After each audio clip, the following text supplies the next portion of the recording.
অমাবস্যায় ভরা কোটালের জেরে জল বেড়েছে সমুদ্রে। গত শুক্রবার ছিল কোটাল, তারপর দ্বিতীয়া ও তৃতীয়ায় ধীরে ধীরে বেড়েছে সমুদ্রের জল। ভয়াবহ ভাঙনের কবলে অন্যতম তীর্থ পর্যটন কেন্দ্র গঙ্গাসাগর। উত্তাল গঙ্গাসাগর কপিলমুনি আশ্রমের 2 এবং 5 নম্বর স্নানের ঘাট ভেঙে চুরমার, ঘাটগুলির রাস্তার দশাও বেহাল। অমাবস্যার কোটাল সমুদ্রের জলের ধাক্কায় ভেঙে পড়েছে 4 নম্বর শানঘাটের ঢালাই রাস্তা। এর জেরে আতঙ্কিত গঙ্গাসাগরের ব্যবসায়ী থেকে স্থানীয় বাসিন্দারা। অভিযোগ, বছর বছর এই সমস্যায় ভুগছেন এলাকার মানুষ। স্থানীয় বাসিন্দাদের অভিযোগ, গঙ্গাসাগর মেলার সময় কয়েক কোটি টাকা খরচে অস্থায়ী বাঁধ নির্মাণ করা হয়েছিল, কিন্তু তা ভেঙে যায়।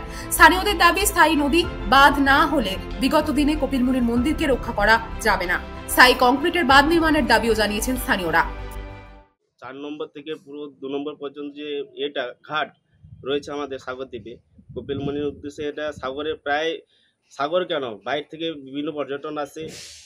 আমাদের সাগরদ্বীপের একটা ঐতিহ্য কপিলমুনি মন্দির, সেটা ঠিক সাগর মেলার সময় কিছু কোটি কোটি টাকার কাজ করে ফেলে এরা।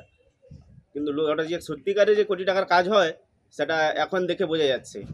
এই অমাবস্যা কোটালে, ঠিক অমাবস্যা কোটাল আসবে, এখানে ধস নিয়ে নেবে। এই যে ঢালাইটা করেছে বেকার, মানে কত টাকার করেছে সেটা ঠিক নেই, কত টাকা পকেটে ঢুকিয়েছে এটা ঠিক না। এটা আমরা স্থায়ীভাবে একটা সমাধান চাই।